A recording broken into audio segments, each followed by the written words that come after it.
All right, let's check. Let me check on my on the Facebook. Yeah, we live yet? Oh yeah, we're live now. All right, let's let me share on my just give me a sec. Let me share it. All right, done. Good good afternoon to my Aussie friends, and good evening and good morning wherever you are. So today we have a good friend of mine, Jodie Andrews. She's going to share some fantastic tips on how to take photos for newborn babies, both indoors or on location. A little bit about her: she's 3 times Australian photographer of the year in the row, and she's also been everywhere in the Sony annual events. Also, she has been on Channel 7 sharing her tips with children photography. So can't wait, and I'll can't wait for the presentation and leave Jojo to talk about her information. All right, so we'll get straight into it, I suppose. Have you got the slides up? Oh yeah, I'll bring that up. Thank you. Right. Awesome. So I am a newborn maternity and family photographer. I thought I'd just show you a little career snapshot of things that I've done over the years since I began photography. I began in 2009. I had a love of newborn photography, and so I just I'll go into how I got into it further along, but I started photographing newborns, and then I never felt that I was because I didn't have an official degree, I didn't feel that I was good enough, and so I started entering competitions to sort of, even though I had a very busy business, I still wanted to be respected by my peers and make sure that I was doing everything correctly. So I started entering competitions. I started entering in 2013, and I didn't do very well that year. I went back and reassessed all the things that I was doing. So even though you had a thriving business, I didn't stack up award-wise. So then I went back and reassessed all the things that I was doing in my work and started to relook at everything. And 2014, I ended up becoming a finalist for the family category and the creative category in the New South Wales State Awards. And then flash forward 2017, 2018 and 2019, I became an Australian Newborn Photographer of the Year. And since then, I've become a judge for international competitions, an international educator, and an expert educator for Sony Australia. So there's lots been happening there. I've had some TV appearances and guest speaking for Asia WPA. Yeah, so lots has sort of transpired over the years. Go to the next slide. So how did it all start? Well, I was on a music scholarship at boarding school, and I always had a love for photography. I had that signed up from my year 11 and 12 electives, and my parents decided to pull me out in year 11 and send me off to business college. And I was absolutely devastated because I had photography lined up for my year 11, 12 electives. And so I had kids and whatnot and started my career. And then I ended up, saw a friend was a newborn photographer, and I reached out to her, and she mentored me through the process of becoming a newborn photographer. And it just sort of transpired from there. I was really lucky because when I moved to the Central Coast, I just started my career, and it just exploded. There was only about 3 newborn photographers here on the coast, and I was inundated with work. My name became very popular. I couldn't go anywhere without anyone knowing my name. Like, they're just like, oh my God, you're the Jodie Andrews. It was got a bit embarrassing at one point, but that's because there was no other people doing what I was doing in my area. So I guess that's how it all sort of started, and I've worked my butt off ever since, and now I've got a thriving business, and keeps me very comfortable in life. So you're a complete beginner, and where do you start, and what recommendations do you have? Let me just get my notes. Okay, so I guess you need to get lighting equipment. That's the first thing that you need, and a camera. So get a camera, basic equipment, start looking at the way that light falls on subjects, get yourself a doll. It's just a cheap doll. It doesn't have to be anything expensive, and practice your wrapping. And the more that you practice those techniques, you will get better and better at it. Look at the way that light's falling on the baby's face, and that sort of, it's just practice, really. Before you even think about bringing clients into your space, you need to understand newborn safety. So babies can't be left unattended. You can't turn your back on them. You should always be within arm's reach of them, or have someone in arm's reach of them. It's really, really important. I've seen time and time again that so many people just sort of forget that babies can move really, really quickly out of a position. So that's probably the most important thing, is baby safety. You want to also make sure that you're not doing things before you're ready to do it. So start with very, very basic wrapped poses, and then get that right, and then move on to the next. So it takes time. You're not going to pick it up immediately. Babies can be, you can have a really great baby, and then you can have a really shocking baby. So even now I still get them. So it's just part and parcel, and it's just being very, very patient with and it just your demeanor also, I think, comes out in the sessions a little bit. So if you're relaxed, the baby's relaxed. And yeah, just keep on practicing. Make sure you're getting it right. Then maybe invite friends and families, babies, have a practice with those. Again, starting very, very simple poses and just building on those poses and making sure you're getting them right. There's plenty of Facebook groups out there as well that you can jump on. Ask other photographers what they think, feedback of your images. And yeah, just keep on practicing. There's plenty of photographers out there that is able to give you advice. Reach out to me if you want to. I'm happy to help. Can be a bit busy, but I will reply to everyone. So yeah, just keep on trying. So, all right. So now that you've got basis, someone's contacted you and said, I want to have a photo shoot.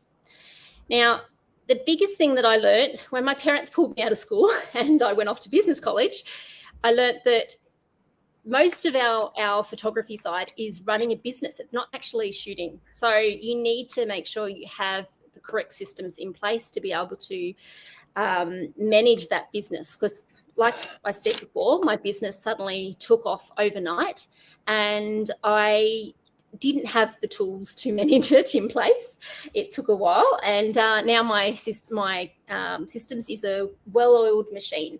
So I have a client management software that basically handles all my bookings for me automatically. It sends out quotes to clients based on the questions that they ask me. I don't do anything. And then it has this workflow through it. So I've set all of those up in the background. So based on all those questions, it'll send them specific emails.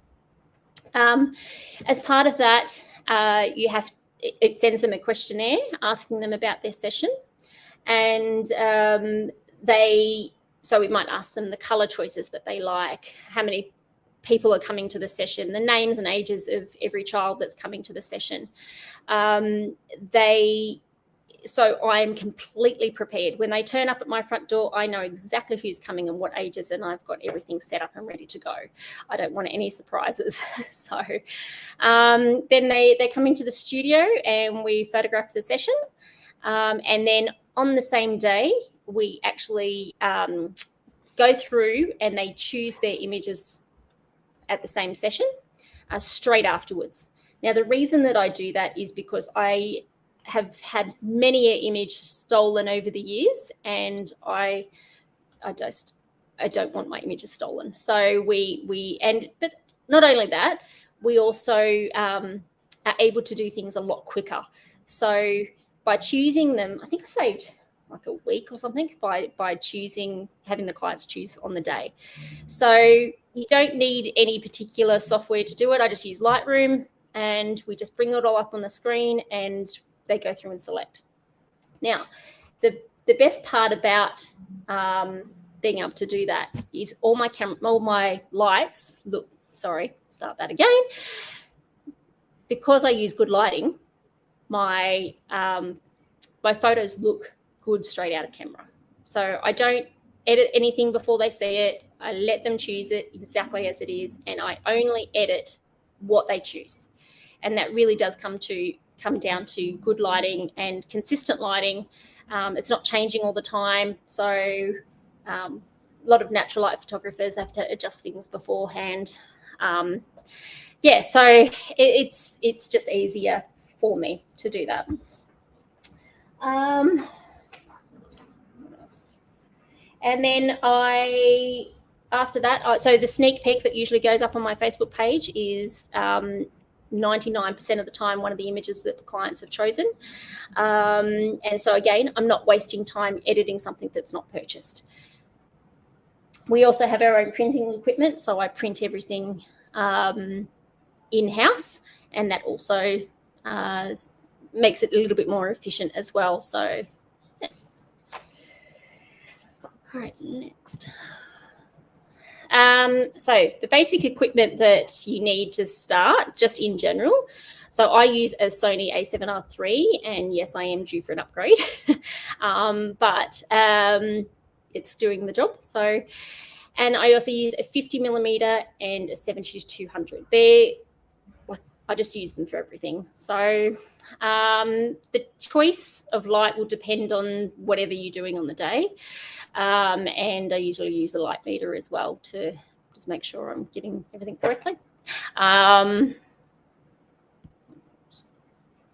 Okay, so that was just an overall specific equipment list.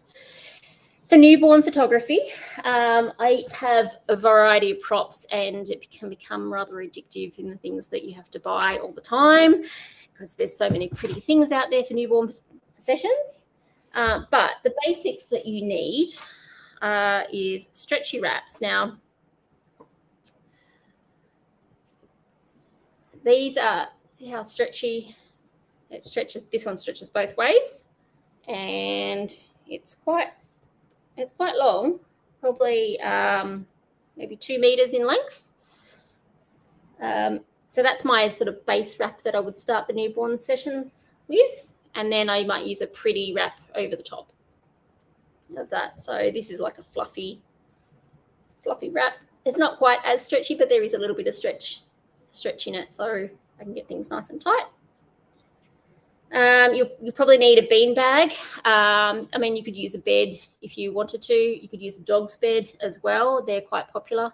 But something that is ideal that you can stretch the blankets around and clamp them off. But if you were desperate, you could use a bed and then clamp it to like a doona cover underneath if you needed to.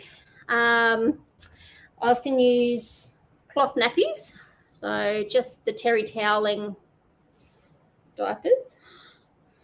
And they're good for, I'm a bit old school, I use them for posing underneath babies, but also cleaning up like any wheeze and poos and vomits and all that sort of stuff. And also posing beans. These come in a variety of shapes and sizes. I'm not partial to any particular person who sells them, but they're usually pretty good. I like it fairly firm, so that it doesn't sink when you pose the baby on it.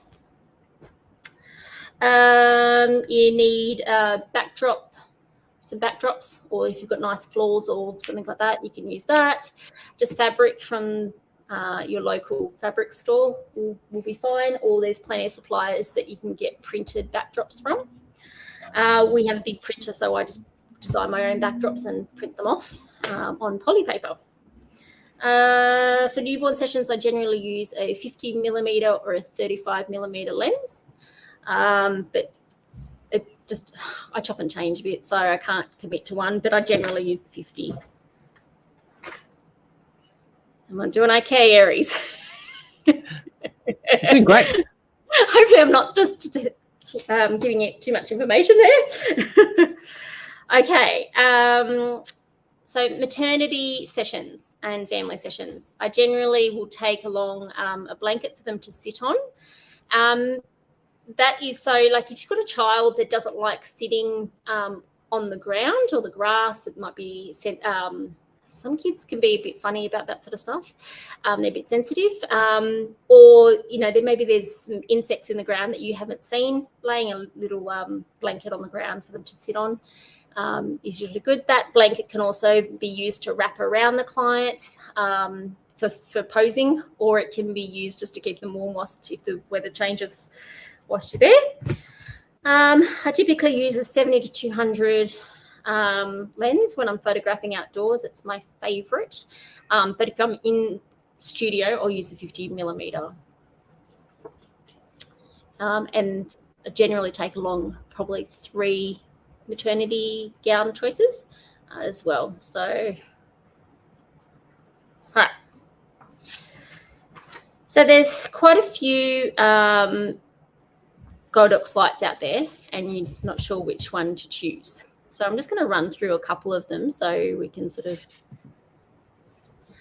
go through them. So the AD200, AD100 Pro, and the V1, they're all great lights. They're very compact, they're easy to take out, and you can get the pop-up soft boxes as well. So, and a little light stand, and they're your best friend, and you can go out into location. I find that these work really well in more shady sort of locations, not full sunlight. I typically don't shoot in full sunlight, but I've actually created a couple of videos which shows you how much sun is actually coming onto the baby in the next video anyway. But yes, they're great in terms of if you're photographing a wedding or anything like that as well, and you just want to just duck out into location and it's quite shady, you can just put a bit of light in there. Okay, so have you got the video there, Aries? Yes. Okay, so just before we do, so this is a... you want me to play the video first? Not yet, just a second. So this is a AD200 Pro. We were in partial shade. We were meant to be in full shade, but the client turned up late, so it kind of threw a bit of spin in the works. But we kept photographing, and it was fine, as you can see by the photos. But it just gives you an example of, you can see the lighting position as to where the baby is, and you can see how much sun is actually falling onto the baby as well. So you can hit play, Aries. Yep. Can I play now? Yep. Okay.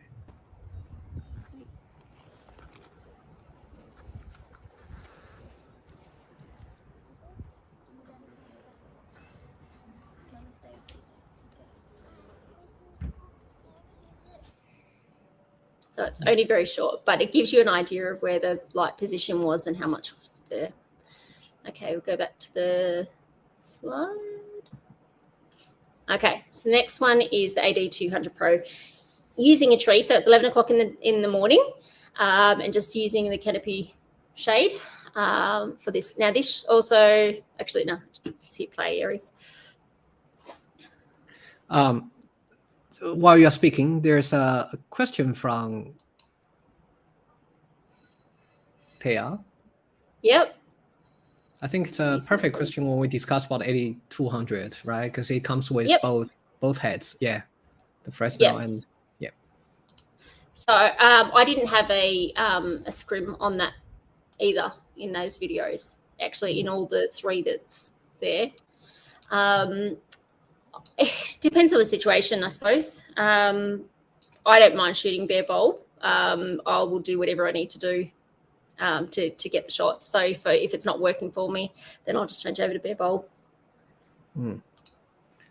I personally I always go for bare bulb because if it's Fresnel, it's always designed for small modifiers. Does it make sense? The light is almost designed to go forward with a certain direction rather than like a bare bulb. It goes almost like 100-degree kind of semi-sphere. So theoretically, you will have some hotspots in the softbox with a Fresnel, and with bare bulb you wouldn't have such issue. That's my personal opinion, though. Yeah. Just full disclaimer, I'm not a technical photographer either, so No, I've just been answering too many of those kind of questions. Yeah, because Taya didn't say what that purpose is for, so I wouldn't be, And how many diffusion are you using, right? If you use only one layer of diffusion with a softbox, like lots of photographers do outdoors, you will almost certainly have a hotspots. But if you're only into if you use double diffusion, even in theory, you will have a hotspot. In practice, not so much. So it really depends, isn't it? It's not only about the softbox and the light. It's also about how you use the softbox too, right? Yep. All right, we'll go to the next one. Okay, so we'll hit play on this video. This one's a little bit longer. But you can sort of see me posing. So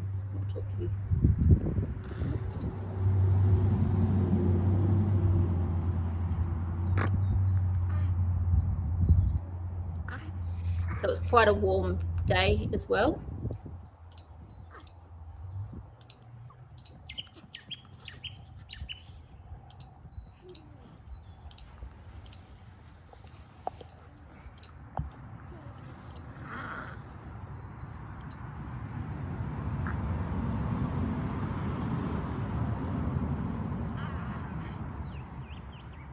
I love the so bird. in the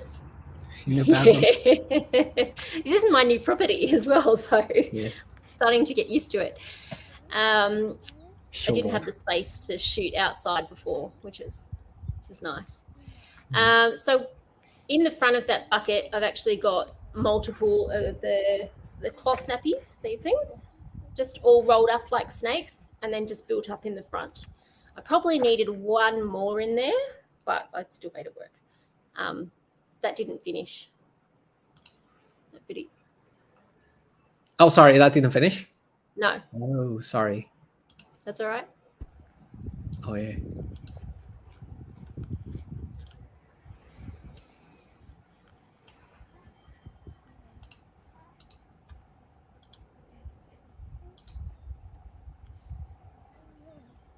So baby still had her nappy on as well and still wrapped up. I try to keep the nappy on as much as possible these days, to be honest. Can be a very messy job.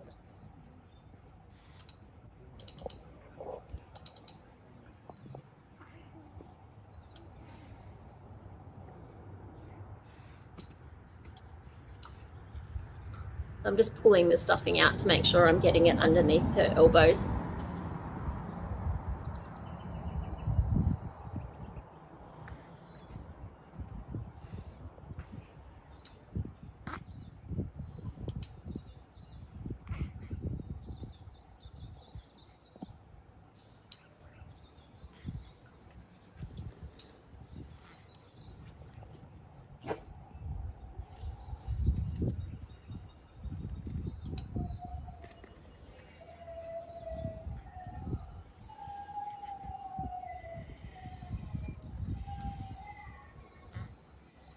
So you'll see that I actually put my thumb in sort of underneath her, sort of put it in like that underneath her face to try and keep her face from pulling down. I'm fixing fingers. Good afternoon, Kojima-san. We'll have some friends here.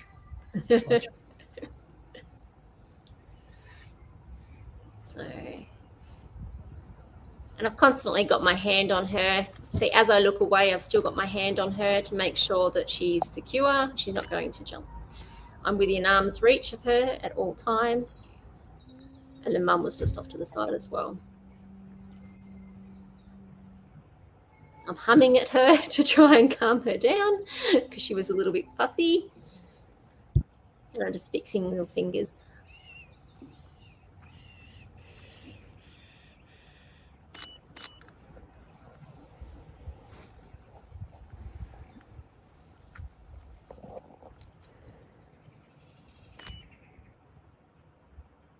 That's it. We'll go to the next one. So this is the same day, but in the afternoon at a different location. I happened to have wildflowers on that afternoon, and the baby was pretty good in the morning. So I said to them, why don't you come down and meet me? And we'll try and get some open shade shots for them. So we've just got one. It's very quick, but it does show you in the video me wrapping. So I thought that might be helpful, and it'll just show you very quickly at the end my lighting position for this photo.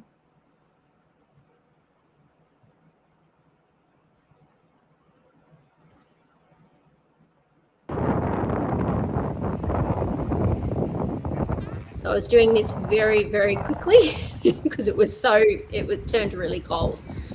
So I left baby like fully dressed and just wrapped over the top.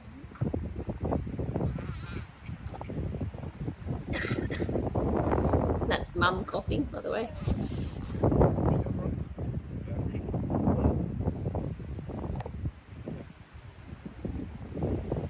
Just wrapping around the baby,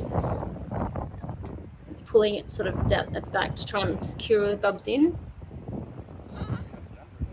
And I'm making sure that the hands are sort of here and there's a gap so that the fabric's not too tight and it's not cutting off circulation.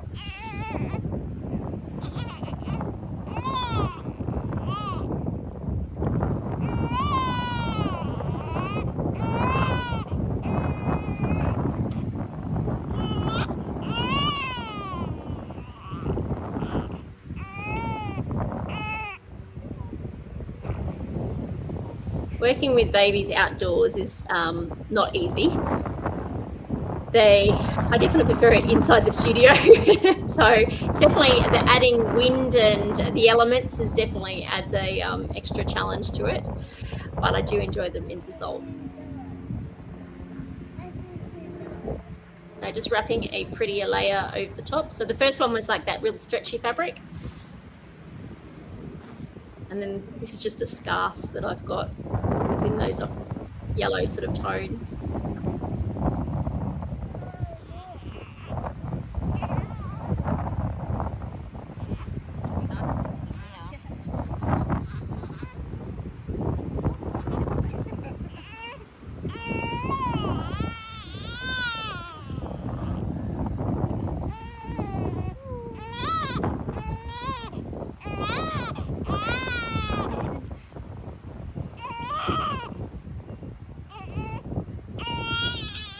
She's just grizzling because it's windy.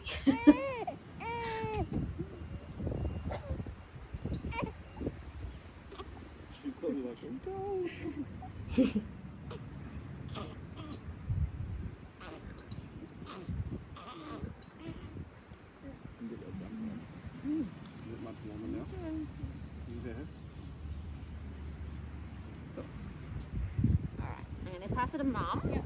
I'll just get everything set up.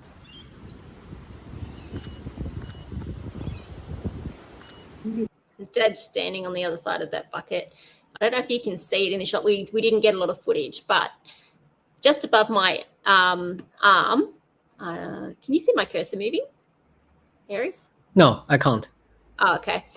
Just above my arm, there is actually the soft box. So similar position to what we were doing earlier, but I thought the wrapping side would give you an idea of how I wrap. All right. Now, so I really there's a new trend that's going around, and I'm nervous to join the bandwagon, but I am interested. I do really like the photos, but it's this boho sort of style. As you can see, I've set up my bed in the background and whatnot, where I can pose clients on. And so I've I've just recently moved, and we've moved out to acreage. We've got 12 beautiful acres, and I've got this lovely studio space, but it's slightly different to what I previously had. And so I went to Godox and I said, what have you got that I can create a light wall with? Hi. And so I went to them and asked them, and they suggested the FL150R, which is a flexible light. And I figured that if I got a couple of these panels, so at least I've got 4 of them. I've got 3 working at the moment. I've actually misplaced during the move one of the panels. So I've got, the power packs. But 3 seems to be working quite well for me. And I've set up a bed and this window, which I'm going to show you in a minute, to create this boho sort of look. Now, the advantage of that is that I'd previously tried, there's like an LED light panel. You get the ceiling lights and you attach them to these fluorescent ceiling lights that you attach to this timber stand. But I found that it was quite cumbersome. There's only 30 watts of power per panel, so it wasn't overly strong. And yeah, I just found it really cumbersome, and it wasn't going to work in my new studio. So I got these, and I'm really, really happy with it. I'm very excited. I'll go to the next slide.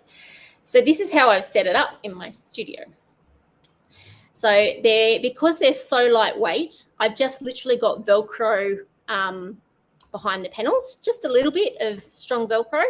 And I don't know if you can see them, but where the curtain rod goes through, there's clips you can get from Bunnings or a hardware store, and they're also just stuck on the wall, and then I can just pop in my curtain rod.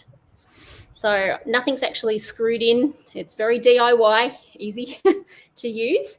And what I like is that I can just use my remote and just turn them all on at one time. So I've just turned it on then, or I can just turn them all off. So I can also control my color balance as well, so I can make it warmer or cooler with them. But I'm really, really excited about these. They're fantastic. So the 3 is working for me. I'd love to find my actual other power pack and get the 4th one going. So yeah. So if anyone's looking for, if they've got no space and a dark studio that they want to create something like this for, I'd highly recommend getting the FL150. Yeah. All right, we'll go next. So the FV150. Sorry, there was a question that popped up before. What was that, Aries, about flash? Yeah, okay. So I will go into that question. So FV150 is a continuous light. There's no flash. It's really great for parents not having to see, like I suffer with migraines, so having a continuous flash going in the background is like my sessions are 3 hours long. So having a flash going off continuously for 3 hours would be really, really annoying. So look, there's a time and place for everything, but I love my continuous light. It doesn't mean that I'm anti-flash. I will use flash. It just depends on the circumstances. If there's a heap of people, like lots of people attending, I might change it over to be a flash because it's not quite as much power in the continuous light. But yeah, for newborn photography, I really love the 150 or the FV200, either or. And yeah, well, hopefully that answers that. But it's also great for people who are natural light photographers and they're just starting to get used to sort of making that transition to studio lighting, because they can actually see where the light's falling really easily. Yeah. What you see is what you get. All right, so the AD600 Pro, I've also got that. I started with that one actually before I used the continuous lights, but I thought I'd just touch on it really quickly.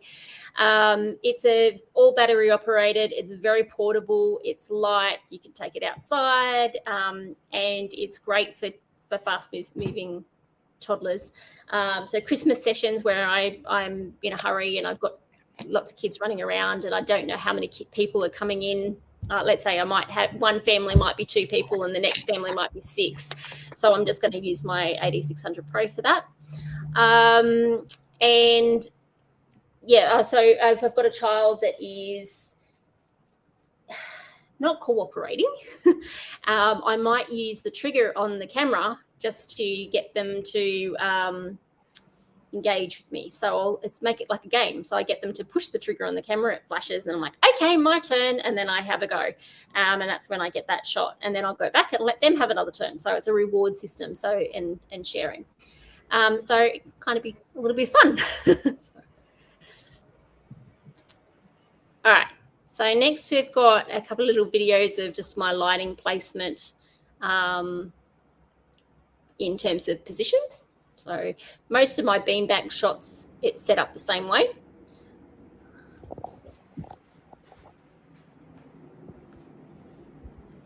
So the light's slightly angled in towards the baby. It's not directly parallel. All right. We'll go to the next one. Next video or next PPT? We can go to the next slide, and then we'll go to the next video. Okay. And baby on their back. Yep, next video.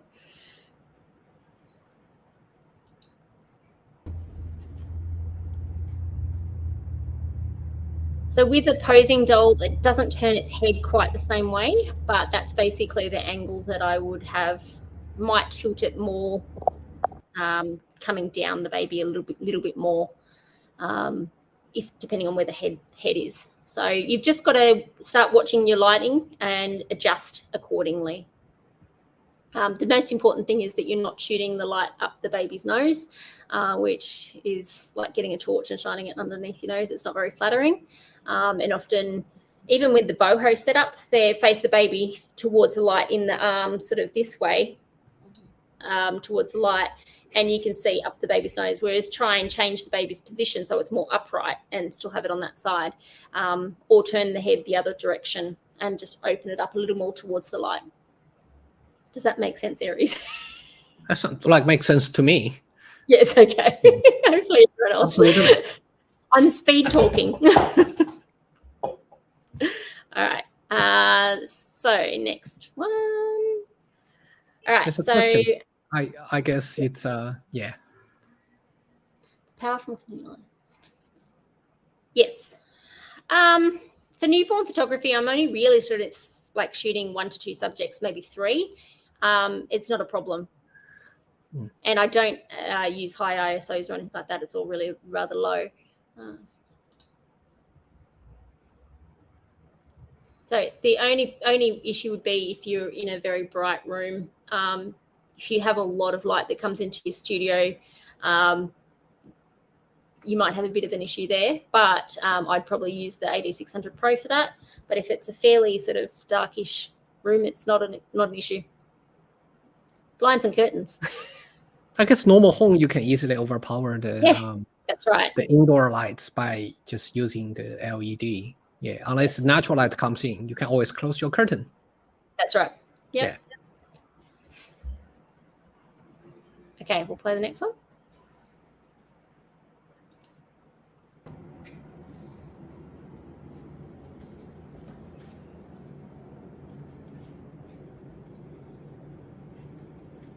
So it's just sort of feathering across the baby in that shot.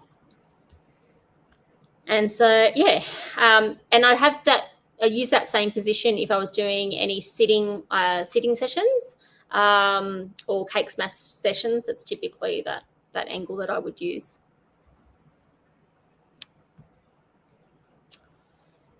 Okay, so I guess the key to running an easy newborn session, make sure that the baby is well fed when they arrive. So as soon as they come in, make sure you ask them whether they're when were they last fed, because that gives you an idea of roughly your time frame of when you're going to need to stop and feed again.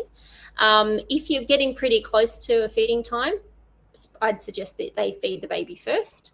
And then what we do is we start with wrapped poses first.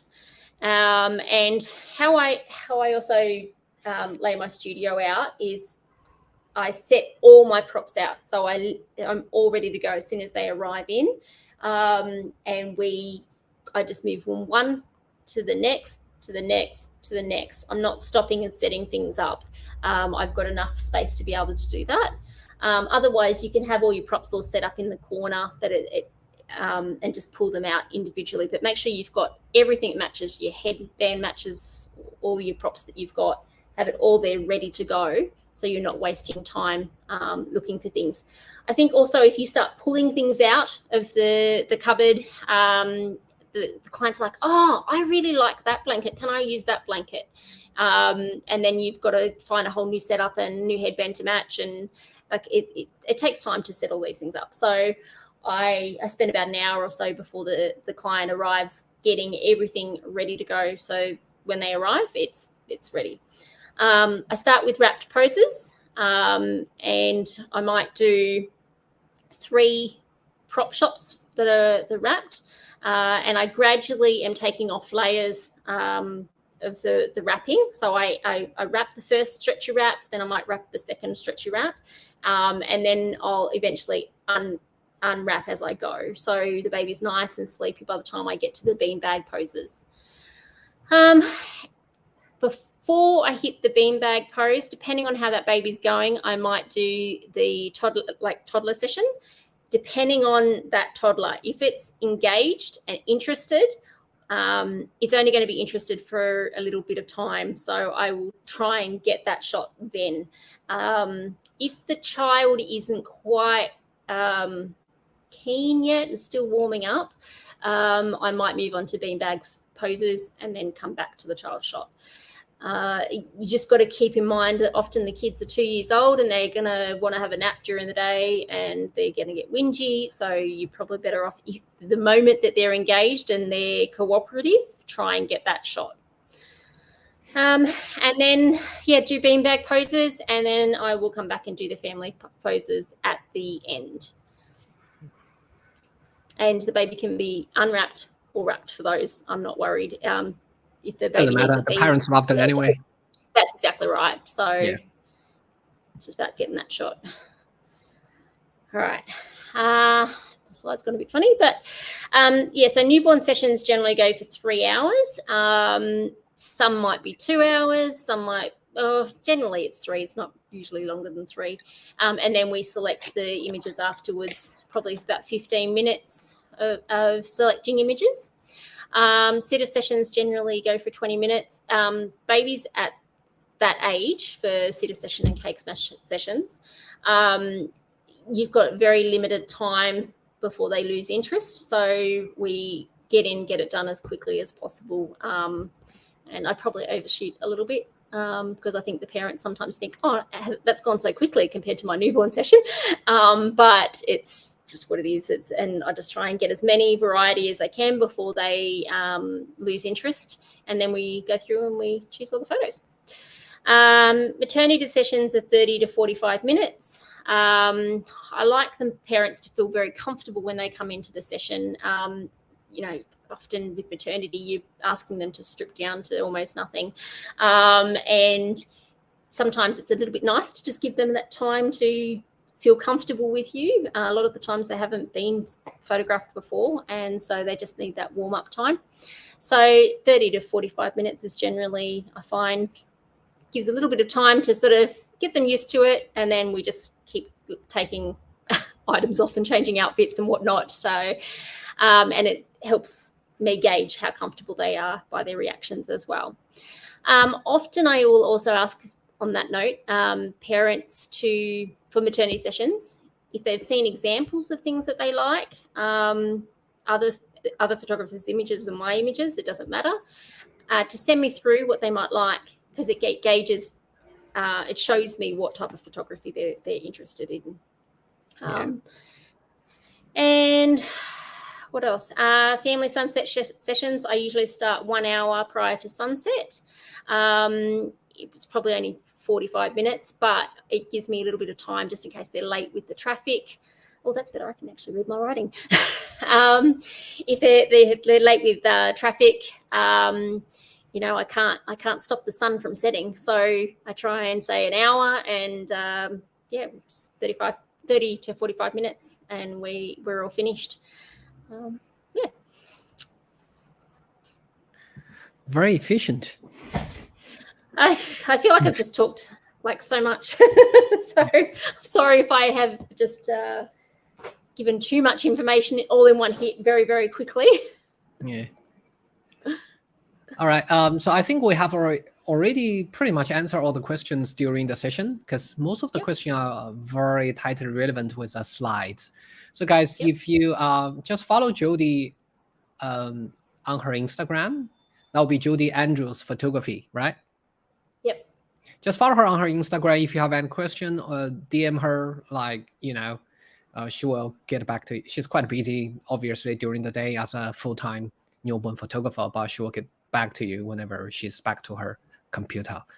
If there's no more question, thank you so much. And this is Aristotle. I will see you guys in the next broadcast. Bye. Awesome. Thank you. Bye.